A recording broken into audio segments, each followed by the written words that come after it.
बुद्ध पौर्णिमेच्या पार्श्वभूमीवर घराच्या गच्चीवर रोषणाई करताना झालेल्या निष्काळजीपणामुळे गंभीर अपघात घडला असून उच्चदाब वीजवाहिनीच्या धक्क्याने एक युवक गंभीररित्या भाजल्याची घटना चेहडी पंपिंग परिसरात घडली।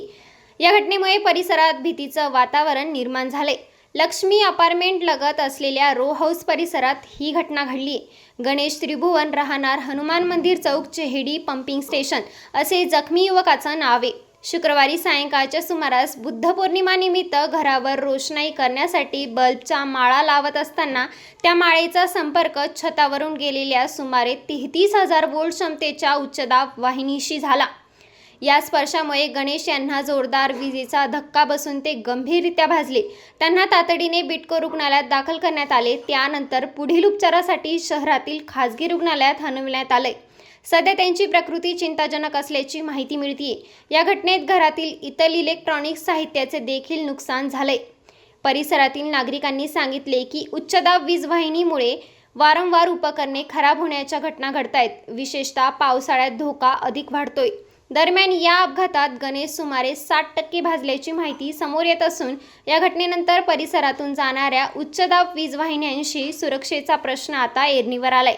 अनेक नागरिकांनी घरांची उंची वाढविणे व पत्र्याचे शेड उभारणे यामुळे भविष्यात आणखी मोठ्या दुर्घटनांचा धोका निर्माण होऊ शकतो अशी भीती व्यक्त केली जाते। प्रशासनाने तत्काळ दखल घेऊन या धोकादायक वीजवाहिन्यांबाबत योग्य उपाययोजना कराव्यात अशी मागणी नागरिकांकडून होती।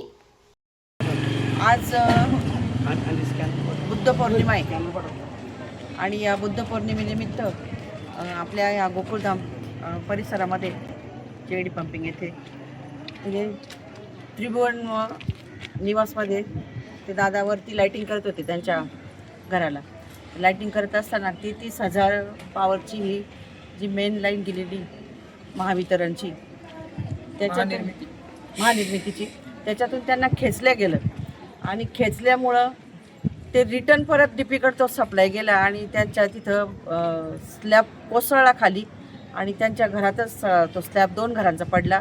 त्यांचे मीटर जळाले, त्यांच्या टीव्ही जळाल्या, पूर्ण स्फोट झाला आणि या परिसरातील संपूर्ण लाईट गेली आणि सदरील व्यक्ती ही जवळजवळ 50 ते 60% जळालेले असून उपचारासाठी त्यांना हॉस्पिटलमध्ये आम्ही पाठवलेले आहे, बिटको हॉस्पिटलला। तर याच्यातून असं सांगावंसं वाटतं का हे जे बांधकाम झालेलं आहे, हा जो कोणी बिल्डर असेल, आता मी नाव विचारलं पाटोदकर का कोण, पोद्दार, तर या पोद्दारनी हे अनधिकृत बांधकाम केलेलं दिसतंय।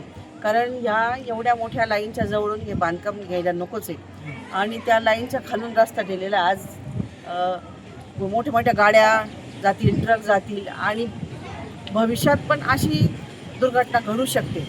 त्यासाठी मी माझ्या वतीनं महासभेत आवाज उठवून बिल्डर विरोधी जी काही कारवाई करायची असेल ती महापालिकेला करावयास भाग पाडेल।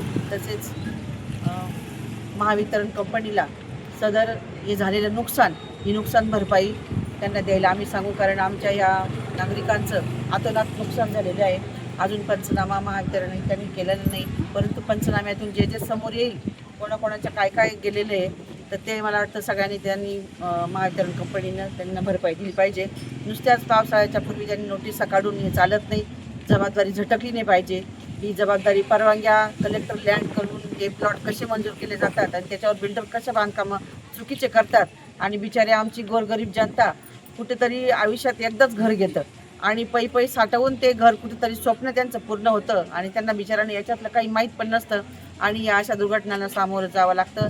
त्यासाठी इथून पुढे माझी नागरिकांना विनंती आहे का आपण कुठेही घर घेताना थोडीशी काळजी जर घेतली आणि तर मला वाटतं ह्या अशा दुर्घटनांतून आपण सावरू आणि भविष्यात येणाऱ्या दुर्घटना या वाचतील असं मला तरी वाटतं। आणि या जनतेचं नुकसान झालेलं आहे याच्यासाठी मी जे प्रयत्न करायचे ते मी महावितरण कंपनी असेल, महानगरपालिका असेल, दोन्हीकडे करेल।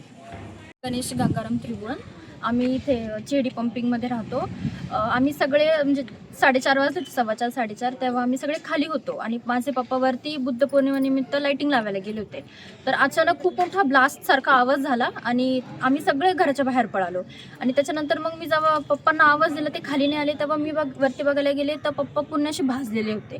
म्हणजे असे मागून पुढून असं हात पाय वगैरे, त्यांचे कपडे वगैरे सगळे फाटले होते, केस जळलेले होते, त्यांना बऱ्यापैकी भाजलेलं होतं.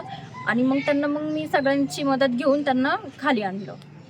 आणि मग एकाएकी स्फोट झाला आणि सगळे घराचे फ्यूज एकत्र ब्लास्ट झाले आणि स्लॅब वरचं टेरेसचं पूर्ण उडालेलं आहे. आणि खालच्या रूमांचं लाईट, फॅन, पंखे, फ्रीज, पाण्याची मोटर सगळं उडालेलं आहे. आणि त्याच्यासोबतच घराचे मेन स्विच जे आहे त्याचा तिथं पण ब्लास्ट झालेलं आहे. 3:30 पाऊण 4च्या दरम्यानमध्ये भीषण असा स्फोट होऊन इलेक्ट्रिकचा आमचं अतोनात नुकसान झालेलं आहे. मीटर जळाले आहेत, वायरिंग गेली घरातली, मोटर, TV, फ्रीज इत्यादी वस्तूंचं खूप सारं नुकसान झालेलं आहे. तरी महावितरणने याचा विचार करावा आणि आम्हाला नुकसान भरपाई द्यावी ही विनंती करतो.